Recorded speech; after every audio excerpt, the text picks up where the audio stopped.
Mr. Jewett City Algier is out the door. He's going to be gone for a while, going on vacation. And lucky guy is going to go see the Final Four in Texas. So once in a while, well, I keep saying, he's going to trade places with me and I'll get to go, but he doesn't let that happen ever. Not at all. But that's all right, because now I get to have a conversation with a gentleman who I've been actually been following you for a while. Mm-hmm. Well, I think they call it stalking. Almost, yes. So and I'm thinking, I really want to have this gentleman on and find out what your character and is all about that you've created. Now, Ralph Laitres. Good morning, Ralph. Thank you, Mike. Thank you for having me here. Oh, it's great. It's great to have you. I've got a bunch of questions because I started looking at your Facebook page, and I think you were in one. I think you were in the Plainfield group, my Plainfield group, or something like that. And then that's correct. You would start commenting on things, but I'm thinking, who's Thorgil Ragnarsson? And I'm like, I don't know, who is Thorgil Ragnarsson? Well, Thorgil. I call him Thorgil Bloodaxe. Right. That's your character. That's correct. That you've created. Okay. Right. And I started working on him back in the 1990s, mid-1990s. And the first story I started writing about him, he wasn't the main character as you see him now in the books. Yeah. He was a kill-off character. Oh, really? And then I got my computer. Back then, I didn't have a computer. Everything was written in a logbook by hand. Yeah. And the mid-90s, the mid-2000s, I got a computer. Started learning. My kids started teaching me about MySpace. And I got hooked up with a group of writers, role players. Mm-hmm. And I had to pick a character. And I was told that I needed to work on my character and make people care about them. Was it like D&D or something? Or kind of game? Like it was role-playing game? Role-playing on MySpace was you write a couple paragraphs where your character interacts with my character. Oh, okay. And then I respond by writing so many paragraphs. So what you're doing is you're writing a story. Right. And that's what we did. And this is how we worked on our writing abilities. And I worked on Thorgil to make him... it's a tricky microphone, by the way. Yes. To make him more lovable. He's lovable? On MySpace, I had a group... We called them the Brotherhood of the Bloodaxe. Oh, okay. And from there, when MySpace started falling apart, where they started changing, then they were selling everything off. Yeah. We started moving to Facebook. While no one knew that my name was Ralph Laitres. They only knew me as Thorgil. So that's why on Facebook you see the name Thorgil Ragnarsson. And it worked for everyone that knew me on MySpace, but for my family members, people I worked with in the Department of Corrections, no one knew who Thorgil was. Even my mother didn't want to friend me on Facebook because she didn't know who Thorgil was. I wasn't sure. I wasn't sure myself. So, and I think when we started, having, little interactions back and forth, you'd comment on something that was posted or whatever, I didn't even know your name was Ralph, and I don't think you had it listed even up there at the time. No, not at the time. Now I do. It's underneath. It's done as a secondary name. So it's just really interesting how this started. So now you worked in the Department of Corrections here in Connecticut. Correct. Okay, how many years did you spend doing that? I did just over 20 years. Okay. So now the character really started forming while you were in the Department of Corrections, right? Like That's you were correct. saying, you were doing the around 1995. I started working on them. Okay. Now you have 2 books out now, and you're working on a third, and you're not quite done with them yet. No, I still got more drawings to get for it. I have the artist Pablo Marcos, who worked for Marvel Comics. He worked on Conan. Zombie was his creation. Oh, really? He worked on every issue of the Zombie. And now he works for Edgar Riceborough Foundation, doing drawings for Tarzan and for The Land That Time Forgot. Now, do you use a lot of your own like past work experience? Along with Thorgil Bloodaxe. I mean, is Thorgil Bloodaxe really like an alter ego of you? Because I noticed here, bit. That you were in the Marines. Correct. And how long were you a Marine? I was always a Marine, but right. I was in from 1980 to 1990. When Okay. I got out like May of 1990, and I was in a classroom for Department of Corrections in November of 1990. Okay. And then all right. So then you wanted to. So I'm kind of wondering, is Thorgil Bloodaxe really you? He's a little bit of me. There's a little bit. We feel the same pain. Gotcha. Our bodies just don't work like they used to when we were younger. We don't move as quick, and we say, "Why run when you can just fight and not get tired?" Yeah, and I did pick that up, like in the book that I'm reading now, The Shadow of Death, that you wrote. And I really, in the first chapter, I picked that up too. He's kind of broken down. He's not, like you said, as young as he used to be, and well, I'm just going to kill people today. Yeah, in the books, he's in his 50s, and back then they would call that the winter of your years. Gotcha. Well, I will say though that my whole perception when I first started looking at the character is completely different than when I started reading it. Total mind blown, because I thought it was like a comic. I thought you were writing a comic book, and this is what I didn't know. Because you'd see the pictures, and I'm thinking, oh, kind of like He-Man and that kind of stuff. Then I started reading the book, and I'm like, oh, this is not a comic book at all. This is this guy's brutal. Right. He's a brutal Well, I'm hoping man. one day before I hit 65, we have a comic book out. Oh, Or really? a graphic novel. Really? I'm getting to know the right people. But then you got to pay for a penciler, you got to pay for an inker, a colorist, a letterer, and each one has their own prices per page. Really? Yeah. So it gets a little... So what I'm doing now is, like I said, I grew up reading Conan back in the 1970s. And I remembered the old books, the paperbacks had pictures in them, drawings. Gotcha. And that's what I'm trying to recreate, is a book that you can read, and then you get to a certain part, and you got a picture that goes with what you just read. And you can picture who Thorgil is or who the other characters are. So why don't you go ahead and, if you could, tell us, who is Thorgil? Thorgil is a larger-than-life mercenary leader. He leads a band of mercenaries called the Brotherhood of the Bloodaxe.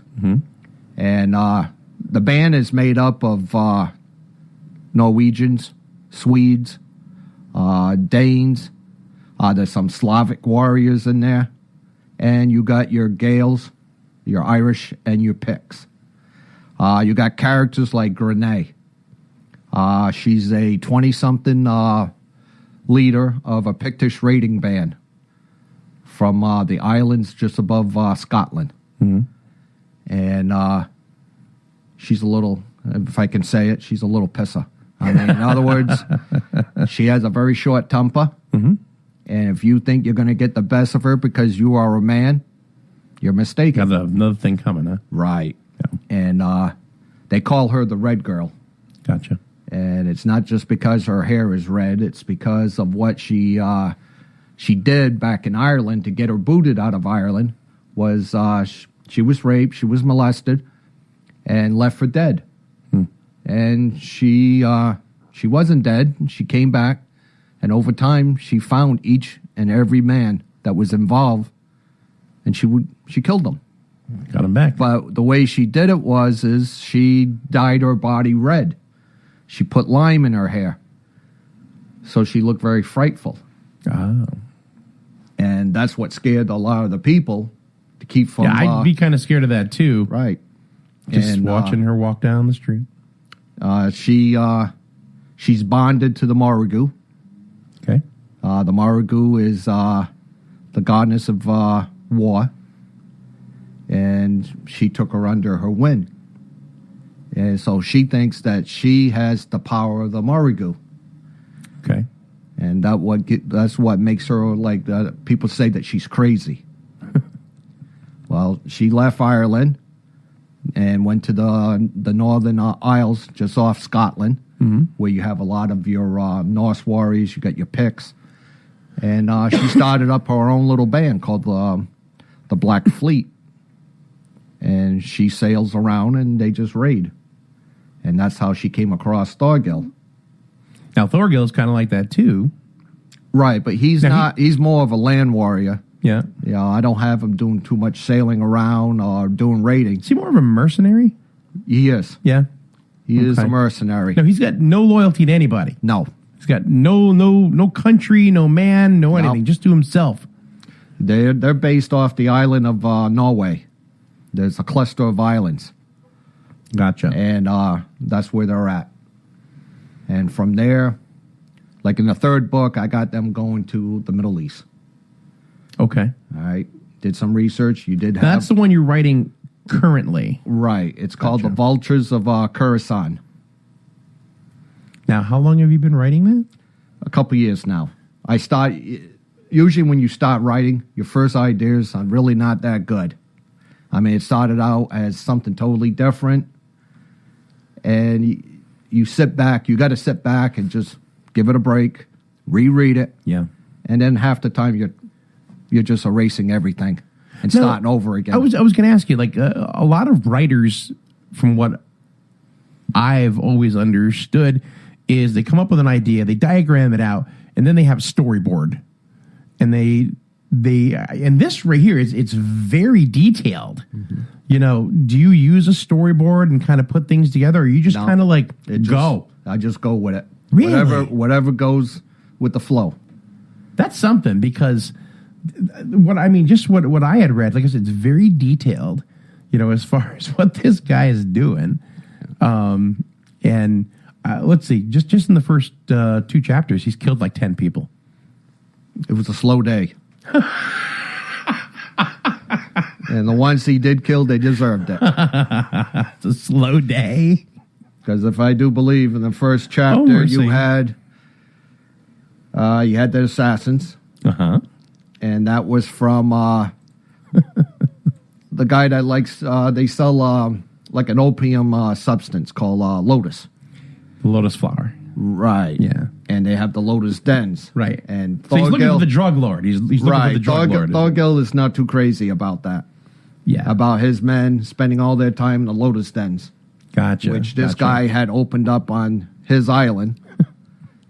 I don't know. I just think it's really something how just in the first chapter, he's got 3 assassins coming after him, and the way he's portrayed again is, you know, somebody that just he's been around a while, right? Someone you can relate to. Yeah, he's not a young kid, and he feels pain. You know, it's not like he's a god or anything like that. He's a man. He's not indestructible. Yeah. He's meaty. Right. He's meaty, and he moves like he's meaty. He doesn't move quick. And you get the feeling that, there's someone out there that can take him. He has been taken down. Yep. But he always finds a way to get out. Yeah. Yeah. One thing I did notice about that too is one of the guys, he killed the first 2 assassins, and then the third one had some poison on his dagger, and it was supposed to make him go mad and go crazy and stuff. But he was so thick and meaty that it didn't really affect him like that. And I guess the only way that they were going to play a game, and that what I'm talking to you like you don't know, you wrote the thing, but and he's supposed to get through this guy to get the antidote, who he put it up on a dresser or something like that, and Thorgil just took him he schooled him. Yep. He schooled him, and that was it. And then he told the guy, he said, okay, well, now we're going to play a game after he kind of beats him up. You tell me what I know, and I'll let you go. He didn't say how he'd let him go, though. He didn't. Right out the window he went. Yep. So threw him out the tower window. Brutal stuff. Anyway, but it's very good. It's very good. I think the only reason I stopped reading it last night was just because I was just getting too tired because I had to be here in the morning. But I'm telling you, it was. He got the name that he wanted and went down into the wharf area, the wharf district. Yep. Found a den master that had put up the money. Yep. To hire their assassins. Yep. Burnt his place down, and he started burning it down while they were still in it. And this is in the first 2 chapters. Yes. That's awesome. All right, we're going to take a quick break right now. We'll get back with Ralph Laitres, the author of Thorgil Bloodaxe, and one of the books that we're talking about. This is book number 2. It's called Shadow of Death, and it's very. We're talking about the first 2 chapters, just so you know, on how much action is actually in this book, and I can't wait to get further into it to see what this guy does. So we'll talk a little bit more about that right here. It's Wolverine Radio. Whether you're just shipping something to the kids at school or a small business getting started, Two Sisters Shipping is there to help. From single packages to mass mailings, Two Sisters Shipping can ship anything, anywhere, and they'll find the least expensive carrier to make sure it gets there on time. Need something boxed and packaged? Two Sisters Shipping can do the packing for you, or they have all the supplies you'll need to wrap it up yourself. Need a mailing address different than your home address? Two Sisters Shipping can supply you with your own personal mailbox. They'll even call when you receive something. It's personal service like that sets Two Sisters Shipping above anyone else. To find out how Two Sisters Shipping can help you or your business, call Two Sisters Shipping at 860-376-3283. That's 860-376-3283, or drop in. Two Sisters Shipping, 39 Wedgwood Drive in Jewett City. Hey there, this is Pastor Josh from Quinnebog River Church, inviting you to join me right here on Wolverine Radio every Sunday morning at 9 a.m. for the River Church Radio Hour. It's an hour of contemporary Christian music and biblical thought. I'm the biblical thought part of it, and some amazing Christian musicians provide the music, and it's a great time together on air here on Wolverine Radio. Of course, you can always find us live in the Griswold Middle School Auditorium every Sunday morning at 10 a.m. or anytime online at gotoriverchurch.org. And good morning. We are back here on Wolverine Radio. Mike Minarski along with you. It is 9:30. We have Ralph Laitres, who is here this morning. He's an author from Plainfield. Now, have you always been from Plainfield, or Yes, I have. Okay? So you grew up in Plainfield? I You went to grew up Plainfield? in Sunnybrook Park. Okay. That's what it was called back in the 1970s, Gotcha. 60s, 70s, Yeah. down by the ball fields. Okay. The little area behind the ball fields was Sunnybrook Park. Oh, no, I'm now familiar, it's called yeah. Park Avenue or just Park. Yeah, I used to work at Skaden years Okay. ago as a kid. So I don't know how old are you? I am 56. Okay, so I'm 51. So did you ever go to Skaden? Did we run into each other back in the day? Really wasn't into much No. skating, and the skating ring I went to was the one in Norwich at the time. Grade skate, yeah. Which was opened. Yeah. But I don't think the one in Plainfield was open till the 80s. No, you're right. Yeah, I was. I spent the whole 80s in 14. North Carolina. I think it was 1980 actually Yeah. that it did open. And you graduated from Plainfield High School? No, Ellis Tech. Oh, okay. All right. I took up carpentry. My brother and I, all my brothers went to Ellis Tech. Yep. And my sisters went to Plainfield. You come from a big family, or? We have 6. I'm the oldest out of 6. Okay. So this is where Thorgil comes from. You just beat the crap out of everybody. Yeah. Now, you of course, we talked to you. You were in corrections. Correct. Now, what about you? Do you have any other authors in the family, or are you No. the lone author? No, right now I'm the only one. Gotcha. I'm the only one that will actually put down what's in my head on paper. Mm-hmm. Like I used to joke about the voices don't let me sleep at night. And that's how it was when I first started writing. Yeah. Is at 2 o'clock in the morning, you're getting up because you can't go back to sleep because you're thinking about what you need to write down. And if you don't write it down right away, Yeah. you're not going to remember it gonna at 9 remember it, o'clock in yeah. the morning. Yeah. Especially, I mean, I don't know about you, but like with me, if I don't write it down, it's gone in 5 Oh, yeah. minutes. It's gone. It's gone. So let's talk about the new book. Okay. Do you have a title for the new book yet? The title of the next book is called Vultures of Khorasan. Okay.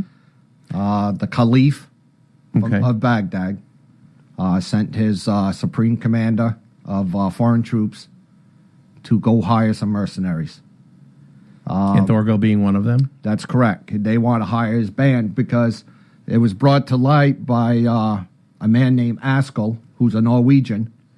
He also knew Thorgil, and he was part of the White Queen's troops years ago. And he just, he left, went on to do his own thing, and he's a man that goes around, and if you need something, he can get it for you. Well, they turned to Askell. Askell knew where the island was, and they sailed from Syria to Norway to pitch a deal to Thorgil.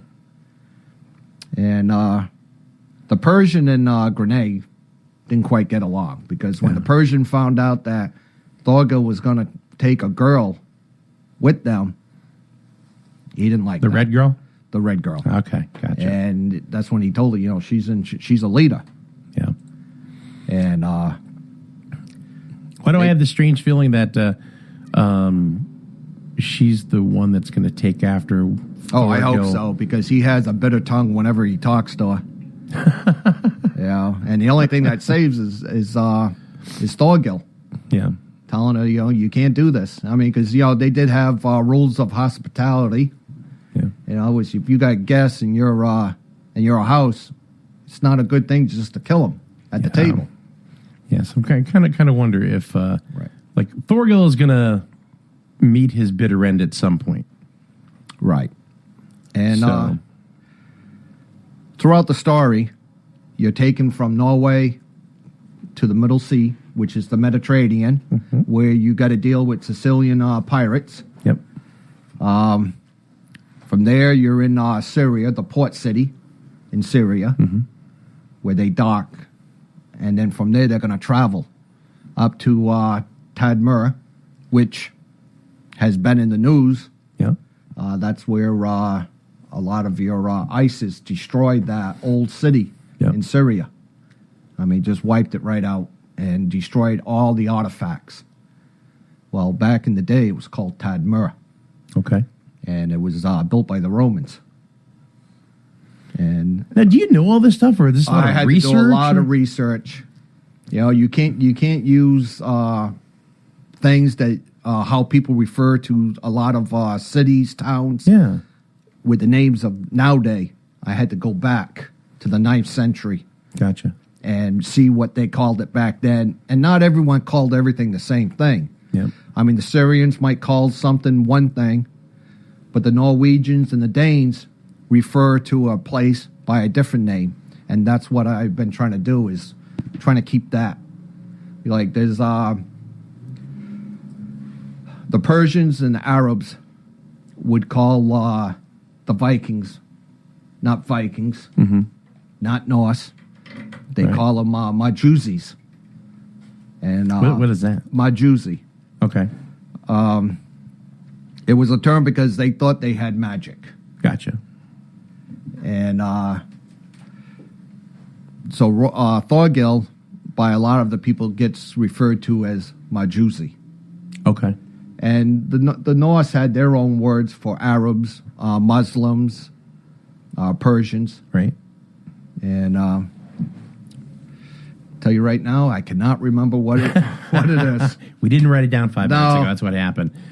So now the book, you're at about 180 pages now. This is going to be the longest book out of the right three, now, right? it's I have 131,000 words. Okay. Okay, there's a formula that you use to take your word count, break it down to page numbers, and it would come up to, and a 6x9 book is what the format I use. It comes up to over 300 pages, and that's not counting the pictures that I'm going to have in it. So how many pages do you think it's going to be? It's not going to go beyond 400. Okay, so you're almost done. I'm almost with- done. I figure I got Okay. 2 more chapters to finish off. And now, when you finish it, it goes to print. How long before it's available to read? Once it goes to development, you're looking at about 4 to 6 months, because they'll format everything for me. Yeah. Then they send me a copy, and it goes through 2 revisions. In other words, I got to go over everything. Yep. And anything that's out of place, not right, I got to mark it. Then it goes back to them. They fix the problems, send it back to me. I go back over again. And Gotcha. that takes time. And after a while, your brain is so dead looking at your own writings, you miss a lot of things. That's why it's better to have other people look at your stuff with fresh eyes. Gotcha. You know, So you figure the book is going to be out next year, 2018, hopefully. I figured 19. Oh, really? Okay. I got to send it to an editor. When did this book come out right here? That book Shadow came of out Death. in September of 2014. Oh, okay. So there's a few years in between Right. each book. And Gotcha. the first book came out in September of 2011. Okay. So, there's a time period. You take a couple months where you don't do any more writing Yeah. because you're doing more marketing. I think you have promoting. to take a break. You just got to take a break. You feel lost. Once Yeah. you're done with a book, I actually feel lost. Really? Yeah. Because it's over. Right. It's Yeah. over. And because you've been putting so much thought into what you're working on. And once it's Right. done, you're like, okay, what's next? Maybe you should write a love story. Oh, no. Oh, no. Yeah, and those are the books that sell. I told my wife, I said, the books that sell is like 50 Shades of Grey or children books. Mm-hmm. If you can write a children's book, you can do pretty well for yourself. Yeah, you only need 7 words for a children's book. But in fantasy, 8 pages. this is called Sword and Sorcery. Mm-hmm. That's the subgenre. And it's a tough market. Yeah. But you because- enjoy it? Oh, I enjoy it. Yeah. Well, I'm enjoying it. And like I said, it was completely different than what I thought. I thought it was a comic book. Because you look at the character first before Right. it's kind of like you're judging the book before the cover.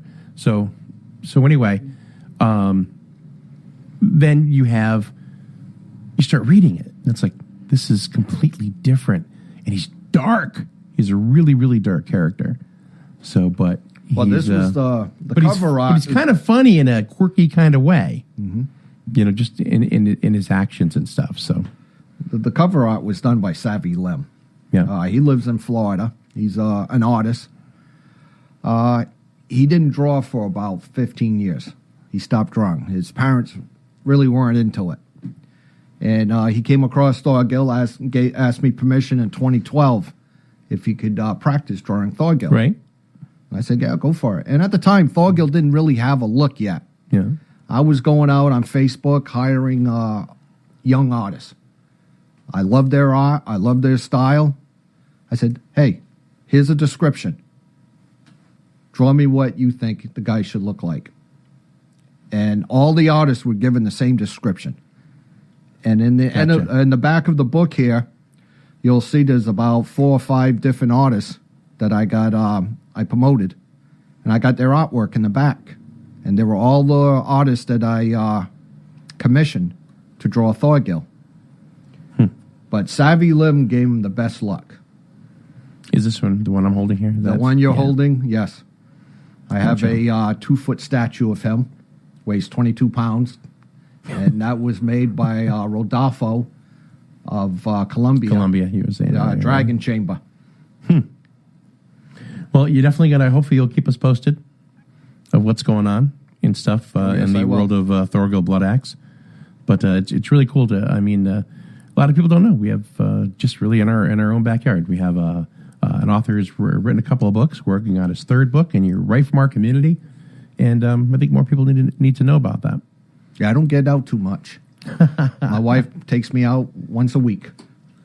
Once a week. Once a week. That's it. Well, we don't want Thorgil to start killing people again. That's locally. So we'll definitely have you back. I hope you'll come back. I appreciate it. All Thank right, you. Ralph, thanks for stopping on by today. And do you anything else you want to cover before No, this was a joy. This was my first time on radio. Oh, very cool. We're actually, it's been recorded. We're going to put it up as a podcast as well. So even if people didn't catch it this way, they can catch it another way. Oh, my wife would love that. Very cool. I'll make sure I get it to you. Thank you. All right. So that's Ralph Laitres. He is the author of, his character is Thorgil Bloodaxe. Shadow of Death is his latest book. You can get it on Amazon. You can buy it in the paperback, and you can also get it on the Kindle version as well. And it's hardcover as well. Right. And the artwork is really cool. So I think you'll enjoy it. And I enjoy it. So it was a lot of fun, and I got to get back into it again today. I've been thinking about it even this morning before. I was like, oh yeah, Ralph's coming in today, and it's just very interesting. So it's a good read. And it's brutal. I mean, it's just you can identify with him. I think that's the really cool thing. He's a Norse warrior that you can think, oh yeah, he's kind of cool. Yeah, maybe he's a little part of me. He's a part of a lot of people. Part of a lot of people. All right, that's going to wrap it up. Thank you very much, Ralph, and we'll be back with more right here on Wolverine Radio.